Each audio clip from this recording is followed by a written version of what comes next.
Some moments never leave you. They get buried deep in your mind, waiting, lurking. And then, on the quietest nights, they claw their way back up, whispering reminders of what you did or what you didn't stop. It's been 2 years since that night. 2 years since everything changed. And yet, even now, I still wake up to the sound of my own heartbeat, racing like it did that night. You never think it'll happen to you. You never think you could be the kind of person who crosses the line. Until one day, you do. And then, there's no going back. That night, I remember everything about it. The way the air felt thick, like something unseen was pressing down on me. The way the darkness in my room felt different, almost alive. And the way my skin prickled as if something wasn't right, as if something was watching me. Then I felt it. A warm, wet sensation on my hand. Slow, repetitive. The kind of feeling that should be comforting, but wasn't. At first, I thought it was Max, my dog. He always slept at the foot of the bed, curled up in his usual spot, always close enough to remind me that at least someone in this house noticed me. But as my eyes adjusted to the darkness, I realized something. Max was at the door, sitting there, staring at me. His head tilted, ears perked, watching. Almost confused. Almost like he wanted to warn me about something. And yet, I still felt it. That warm, slow, wet sensation against my skin. The hairs on the back of my neck stood up. My body turned ice cold. I turned my head, and that's when I saw him, staring at me. But it wasn't my husband. No, it was someone else. I should have screamed. I should have moved. But I didn't. I couldn't. My body refused to react, frozen in place as my mind raced, trying to make sense of what was happening. That night, that was the moment everything started unraveling. That was the moment the truth, the kind of truth that changes you, came crawling into my life. But let me start from the beginning. If someone had looked at my life from the outside, they would have said I had it all. A husband. A son. A house that stood tall and proud on the kind of street where neighbors waved but never asked too many questions. A place where the grass was trimmed, the windows were clean, and the front door was always locked tight. But inside those walls, it was quiet. Too quiet. A silence that stretched out between us like an invisible chasm, growing wider with each passing year. I was married, but I had never felt more alone. My husband, Daniel, he wasn't a bad man. Not in the ways people think of when they hear stories like mine. He didn't hit me. He didn't yell. He didn't cheat, at least, not in the traditional sense. But somewhere along the way, he just stopped seeing me. Stopped hearing me. Stopped caring about anything beyond his job, his emails, his ever-growing list of things that had nothing to do with us. It's funny how neglect doesn't happen all at once. It's slow, subtle, like a slow leak in a tire. One day, you're cruising down the road, and the next, you're stranded, wondering when exactly you lost control. I'd sit across from him at dinner, watching as he scrolled through his phone, answering emails with a furrowed brow. I'd try to talk, but my words would dissolve into the air before they even reached him. And after a while, I stopped trying. I became someone who only existed in the spaces between his priorities. And then there was my son, Caleb. My beautiful, quiet, thoughtful boy who wasn't a boy anymore. He was growing into a man, but I barely knew him anymore. The older he got, the more he pulled away. Always in his room, always out with friends, always somewhere else. And I told myself it was normal, that teenagers needed space. But deep down, I wondered, was he leaving me behind? Just like his father had? Sometimes I'd find him sitting at the kitchen table, earphones in, lost in whatever world existed inside that glowing screen of his. And for a moment, I'd see a glimpse of the little boy he used to be, the one who used to run into my arms, who used to tell me his dreams, who used to need me. But those moments were rare now, almost non-existent. I wanted to reach him. I tried to reach him. But the words never came out right. And after a while, I started to wonder if I even knew how to be a mother to him anymore. And then, there was Max. My dog. My shadow. My silent companion. The only one in that house who really saw me, who stayed close when the loneliness wrapped around me like a second skin. He would lay his head on my lap when I sat in the dark, staring at nothing. He would follow me from room to room, like he was afraid that if he let me out of his sight, I might just disappear. And some days, I felt like I already had. Nights were the worst. The bed felt colder, even when Daniel was lying right next to me. There was a time when we would tangle ourselves in each other's arms, fall asleep whispering secrets, trace our fingers over each other's skin like we were memorizing a map we never wanted to forget. But that felt like a lifetime ago. Now, we slept with miles between us, separated by invisible walls, by all the things we didn't say. I could have reached out. I could have touched him. But I didn't. Because I knew he wouldn't pull me closer. And there's nothing lonelier than lying beside someone who makes you feel like a ghost. So I learned to live in that silence. To accept it. To shrink myself into something smaller, something easier to ignore. Until that night. Until I woke up to something warm and wet against my skin and realized I wasn't alone. I don't know what woke me up first. The feeling? The sound? Or maybe it was something deeper, something instinctual, something my body knew before my mind did. I felt it before I understood it. A warm, wet sensation against my skin. Slow, rhythmic, almost soothing in its repetition.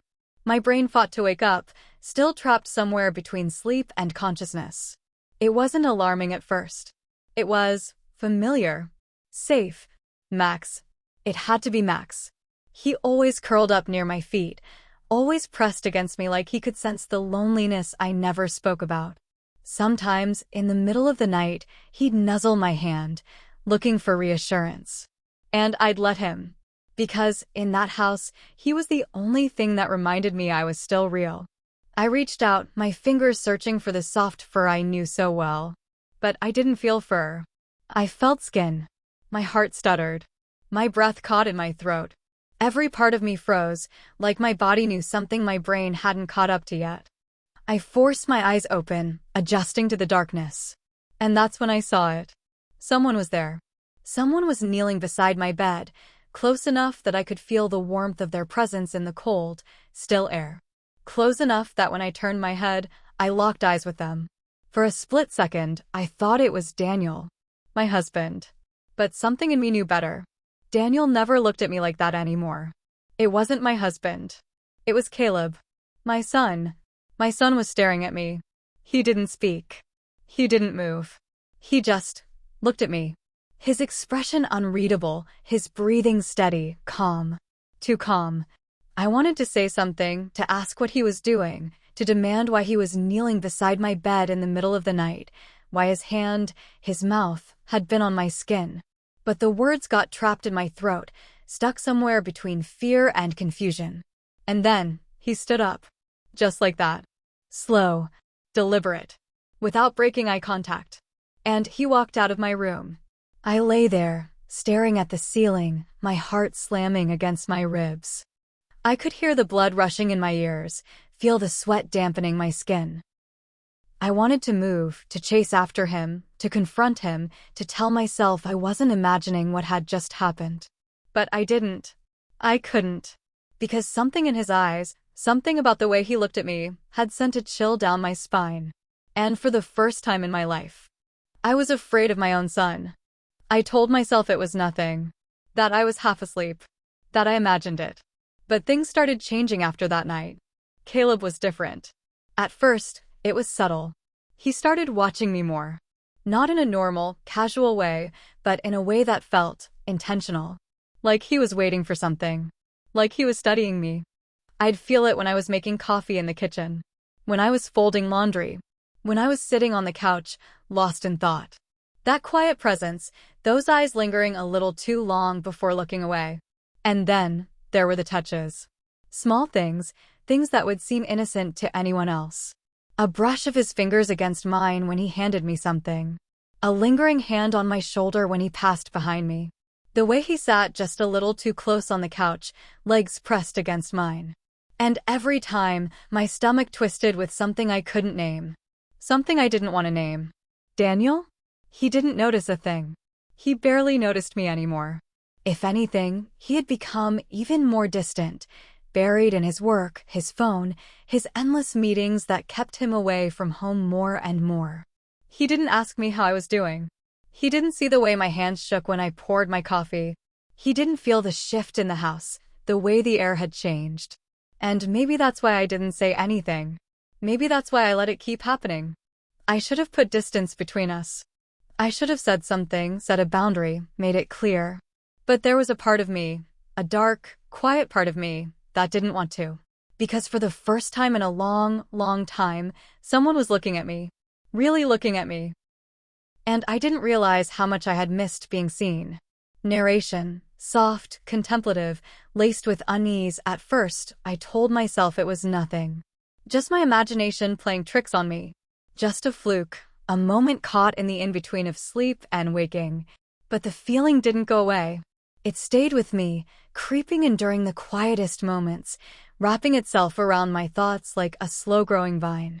And the worst part? I started to notice things. It started at dinner. A glance that lasted just a second too long. A gaze that lingered when it should have moved away.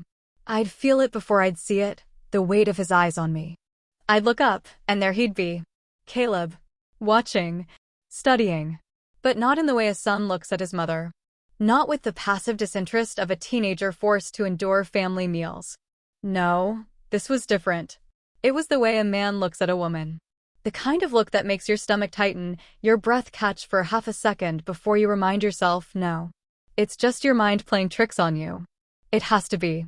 Asterisk, but deep down I knew. It wasn't nothing. Then came the touches. Innocent. Small. So easy to brush off if I wanted to. A hand grazing mine when he passed the salt. A shoulder brushing against me as we moved through the kitchen. A palm resting, just for a second, on the small of my back as he squeezed by in the narrow hallway. I told myself I was imagining things. That he didn't mean it. That it was just proximity. That my own mind was turning nothing into something because I was starved for attention. But every time it happened, my skin burned where he touched me. And every time I told myself to ignore it. But I didn't move away. The guilt came in waves.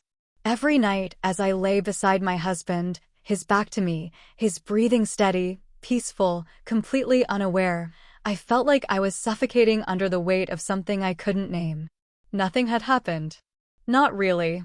Not yet. But wasn't this already a betrayal? Wasn't it wrong to feel something when he looked at me? Wasn't it wrong to let my body react the way it did when his fingers brushed against mine? I was his mother. That should have been enough to sever any possibility of something twisted, something unnatural. But the more I denied it, the more I felt it pressing in on me, tightening around my chest like a vice. Maybe it was just me. Maybe I was so lonely, so desperate for something, anything, that I was making this into something it wasn't. Maybe I was so starved for touch, so unseen by my own husband, that my body was confusing simple, meaningless interactions for something more. Maybe it wasn't him. Maybe it was me. But then, why did he keep looking at me like that? One night, I couldn't sleep. The thoughts wouldn't stop spinning. The guilt. The confusion. The questions I was too afraid to say out loud. I went downstairs for water, trying to clear my head, trying to remind myself that I was a mother first. That nothing else mattered. And then, I heard it. Footsteps. Slow. Measured. Behind me. I turned around. And there he was. Standing in the dim light, just watching me. Silent. Still. And I swear, for a moment, the air in that room shifted. Something unsaid stretched between us, pulling tight, making it impossible to breathe. He took a step closer. And I didn't move away. I should have walked away. I should have said something. Anything. But I didn't. And that was the moment I knew.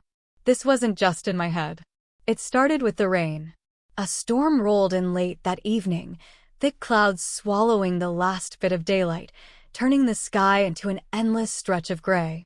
Daniel was gone, another late night at work, another excuse not to be home. I didn't ask when he'd be back. I didn't care. It was just me and Caleb. Just the two of us. The power flickered once, twice, before the house settled into a quiet stillness. The only sounds were the rain outside, the occasional low rumble of thunder, and the rhythmic ticking of the clock on the wall. We sat in the kitchen, the soft glow of a candle between us, casting light and shadows across Caleb's face. He was staring at me again, but this time I held his gaze. I don't remember how the conversation started. Something small. Something meaningless. But the way he spoke to me, it was different. There was no forced small talk, no distant replies. There was intent behind his words. A slow, measured weight to every sentence, every pause between them. And for the first time in years, I felt like someone was actually listening to me. Really listening. It was innocent. Or at least, that's what I told myself. At some point, I laughed. A real laugh. A sound I barely recognized coming from my own lips. And then, before I could register it, his hand was on mine. Just a touch. A brief moment of warmth. A simple, easy, harmless thing. But he didn't pull away. And neither did I. My mind screamed at me to move. To stand up. To break the moment before it turned into something we could never take back. But I couldn't. Because my skin was burning where he touched me. Because my pulse was quickening, not with fear, but with something else. Something dangerous. Something I wasn't ready to name. Because, for the first time in so long, I felt seen. This wasn't right. I knew that. I knew it with every fiber of my being. But there was another part of me, a darker, more desperate part that whispered, "But does it feel wrong?" What was worse? The silence of an empty marriage, of a love that had long since faded? Or this moment, this fleeting, intoxicating second where I felt alive again? The logical part of me fought back. You're his mother. This is wrong. Stop this before it becomes something you can't take back. But then, there was the other voice. The one that had been buried under years of neglect, of loneliness, of aching for something I couldn't have. But don't you deserve to be wanted? Don't you deserve to feel something again? Caleb's fingers curled, just slightly, as if waiting for me to pull away. As if testing the waters, waiting to see if I would stop him. And I should have. I should have yanked my hand back. I should have ended this before it turned into something we couldn't undo. But I didn't move. I didn't breathe. And in that silence, something shifted between us. I stood up too fast, nearly knocking over the candle between us. My pulse thundered in my ears as I forced a smile, pretending nothing had happened. Pretending my hands weren't shaking as I reached for my glass of water, pretending I wasn't unraveling on the inside. Caleb didn't say anything. He didn't push. He just watched me, his expression unreadable, his body language calm. But there was something in his eyes, something dark, something knowing. And in that moment, I realized I wasn't the only one fighting this. That night, I lay in bed, staring at the ceiling, feeling my husband's steady breath beside me. His back was turned, like always. His body just inches from mine, yet he felt 1,000 miles away. I could still feel Caleb's touch on my skin. The ghost of it. The heat. The weight of something that hadn't even fully happened yet, but was dangerously close. I squeezed my eyes shut, willing the guilt to consume me, to suffocate any part of me that had wanted that moment in the kitchen. Any part of me that had longed for it. But guilt is a funny thing. Because the more I tried to drown it out, the more it whispered back. I told myself it was nothing. But deep down, I knew. It was already something. Narration, soft, heavy, laced with something unspoken. I don't know what woke me this time. Maybe it was the feeling of being watched. Maybe it was the quiet weight of someone too close. Or maybe, deep down, I was waiting for this to happen. I opened my eyes, and at first, I thought I was alone. The room was still, the only movement the slow, steady rise and fall of my husband's back, his body turned away from me, like always. But then I felt it. A presence. I wasn't alone. A shiver crept down my spine, my pulse quickening before my mind could even register why. My breath caught in my throat as I turned my head, my eyes adjusting to the dim light. And then I saw him. Caleb. Standing there. Watching me. My son. His expression was unreadable, his face partially illuminated by the glow of the street lamp outside. But his eyes held something I couldn't name. Something that made my stomach clench, made my heart pound against my ribs. I should have spoken. I should have asked what he was doing, why he was there, why he was looking at me like that. But before I could, before I even had the chance to think, he whispered my name. Soft, low, almost reverent. Something inside me cracked. I should have gotten up. I should have pushed him away, ended this before it spiraled into something that neither of us could walk away from. But instead, I just laid there, frozen, trapped between fear, confusion, and something darker. Something I didn't want to name. He took a step closer. The floor didn't creak beneath his feet. The air between us felt thick, charged, heavy with everything that had been building, everything we had both ignored, denied, buried under silence and stolen glances. I swallowed hard, forcing my voice out in a whisper. Caleb, it was meant to be a warning. It was meant to stop whatever this was before it turned into something we couldn't undo. But my voice, God help me, my voice shook. I barely registered the moment he moved. 1 second, there was distance between us, and the next, he was close. Too close. I felt his breath against my skin.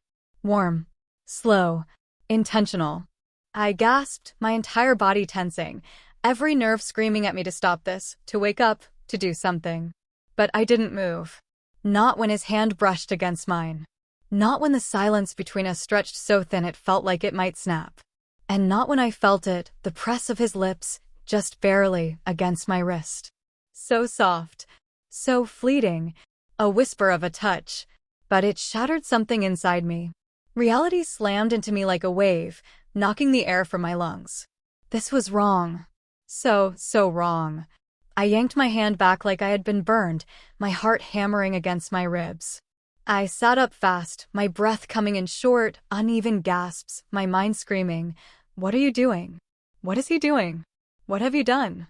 Caleb didn't move. He just stood there, his eyes locked onto mine, waiting. Like he knew. Like he knew I had let it happen. Like he was waiting for me to admit the thing neither of us had said out loud. I could still feel the ghost of his touch on my skin, lingering, searing, poisoning everything that had once been innocent. And in that moment, I felt sick. Sick with guilt. With shame. With something far, far worse. Because beneath all of that, buried deep inside me, I felt something else. Something that terrified me more than anything. I wanted it to happen again. I forced myself to move. To breathe.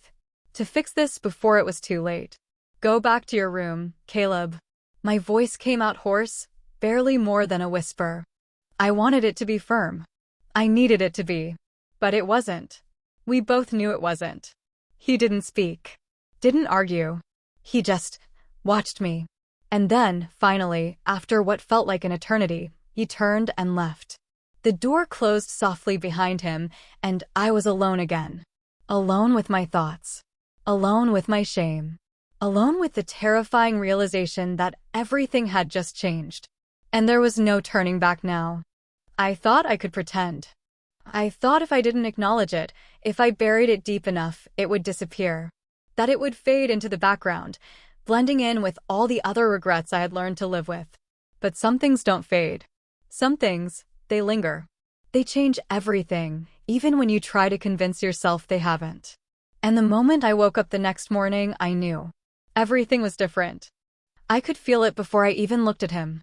The weight. The shift. The unspoken thing that now lived between us, taking up space in the room like a shadow neither of us acknowledged. I kept my eyes on my coffee. On the newspaper I wasn't reading. On anything except him. I felt his gaze. Steady. Patient. Like he was waiting. But I couldn't look at him. Because I knew the moment I did, I would see it. The truth. The truth that I had let something happen. That I had allowed the line to blur. That, no matter how much I wanted to pretend nothing had changed, it had. And there was no undoing it now. Daniel didn't notice. Of course he didn't. He never did. He sat at the table with us that morning, sipping his coffee, making small talk about things that didn't matter. The traffic. His schedule. An email he had to answer before noon. He didn't see the way my hands trembled when I lifted my cup to my lips. He didn't feel the way the air had thickened with something dangerous. He didn't hear the silence between me and Caleb, the kind of silence that wasn't just silence, but something far heavier, something unspoken. And for the first time, I hated him for it. For his blindness. For his absence. For the way he could sit there, completely unaware, while I was drowning in something I didn't know how to escape from. Because if he had been paying attention, if he had seen me sooner, maybe none of this would have happened. Max knew. Of all the things in that house, he was the only one who saw everything. The only one who sensed the shift in the air, who felt the tension thickening with every second that passed. He stared at me, his dark eyes unreadable, but full of something that looked too much like knowing. And I couldn't stand it. Because in his eyes, there was no excuse. No rationalization. No blurred lines. Just truth. And the truth was, I had crossed a line. Even if it had only been a moment. Even if it had been just a whisper of touch, a breath too close, a heartbeat out of place. It was still enough to change everything. I tried to act normal. I tried to pretend that I could still move through this house, through this life, without feeling the weight of what had happened pressing down on me. But every glance, every moment alone, every brush of movement in the same room reminded me of that night. The shame, the fear, the weight of what couldn't be undone. I told myself it didn't matter, that I could make this go away if I just ignored it hard enough. But deep down, I knew. This wasn't over. It was only the beginning. I never thought it would be me. You hear stories. You judge them from a distance. You tell yourself you'd never cross that line, never become the kind of person who lets things happen, who wants things to happen. But then, one day, you wake up and realize you're already standing on the other side of that line. And there's no undoing it. I wish I could say I don't know how I got here, that it was an accident, a mistake. But that would be a lie. I retraced the steps in my mind, trying to pinpoint the moment it all began. Was it the night I woke up and found him beside me, his presence lingering too close? Was it the small touches, the lingering glances? Was it the moment I stopped pulling away? Or was it long before that? Was it the years of neglect? The cold, empty bed? The slow decay of a marriage that had turned into nothing more than two strangers coexisting in the same space? Was it Daniel's absence? His indifference? The way he stopped seeing me, not just as his wife, but as a woman? As a person with needs, with feelings, with a soul that was starving for affection? Or was it something darker inside me? The shame is suffocating. It wraps around me, thick and heavy, sinking its claws into my skin. I carry it with me through the day, through the quiet moments where my mind is left unchecked, through the nights when I lay in bed staring at the ceiling, feeling his presence just down the hall. I try to tell myself that nothing happened. Not really. Not yet. But does that make me innocent? Does that make me any less guilty? Because the truth is, I didn't stop it. I let it happen. I let the tension grow, the line blur, the quiet, stolen moments stretch a second too long. And worst of all, I wanted it. Maybe not at first. Maybe not consciously. But somewhere deep inside me, something craved it. The attention. The way his eyes lingered on me when Daniel's never did. The way his touch burned through my skin in a way I hadn't felt in years. And I don't know what terrifies me more, that it happened, or that a part of me doesn't regret it. I tell myself I can fix this. That if I act normal, if I keep my distance, if I pretend hard enough, things will go back to the way they were before. But there's no before. Not anymore. Because every time we're in the same room, I feel it. The awareness. The weight of what's unspoken. The way my body tenses, my breath catches, my pulse betrays me. I used to be able to look at Caleb and see my son. Just my son. Now, all I see is the way his eyes hold mine a second too long. The way his movements are slower, more deliberate. The way he's watching me, waiting for something I can't let happen. The distance I need to create, it's already too late. The damage is done. The thread has already been pulled, and now everything is unraveling. And I don't know how to stop it. I don't have answers. Only regrets. Regret for the things I did. Regret for the things I didn't do. Regret for every moment I should have turned away, but didn't. For every time I let myself feel something I had no right to feel. For every second I let slip by without stopping this before it became too real. Because now it is real. And I don't know how to make it not be. I keep asking myself, how did I let this happen? But the truth is, I don't need to ask. I already know. I never thought I'd be the kind of person to end up here. I never thought I'd feel this lost, this tangled in something I don't know how to escape. But now, I have to ask, is it really just loneliness that does this to people? Is it the slow, aching decay of a marriage that makes you seek warmth somewhere else? Or is there something darker inside all of us, waiting for the right moment, the right weakness, to come clawing to the surface? Have you ever been in a situation where your emotions blurred the lines between right and wrong? Where your heart wanted something your mind screamed against? Do you think loneliness can push people to make choices they never thought they were capable of? I don't know the answers. Maybe you do. Maybe someone out there has been here before and lived to tell the story. Maybe someone out there understands the weight of a choice that can never be undone. If you have thoughts, if you have anything to say, let me know in the comments. Maybe I'm just looking for an answer that will make this all feel less like my fault. Or maybe I just don't want to feel like I'm the only one. And if you don't want to miss more jaw-dropping, real-life stories, stories that make you question everything you think you know about love, about trust, about loyalty, make sure you subscribe to Shocking Infidelity Saga. Because the truth is always stranger than fiction. If there's one thing I've learned from this, it's that loneliness is dangerous. It creeps in slow, quiet. It makes you numb, makes you forget what it felt like to be wanted, to be touched, to be seen. And when you finally do feel those things again, it doesn't matter where they come from. It doesn't matter if it's right or wrong. All that matters is that, for a moment, you feel something again. But that's the trap, isn't it? Because some choices, they don't just go away. Some choices sink their teeth into you and never let go. Some choices follow you forever. So, if you're watching this, if you're listening to this, I just have one thing to say. Be careful where your heart leads you. Because some places, you can never come back from.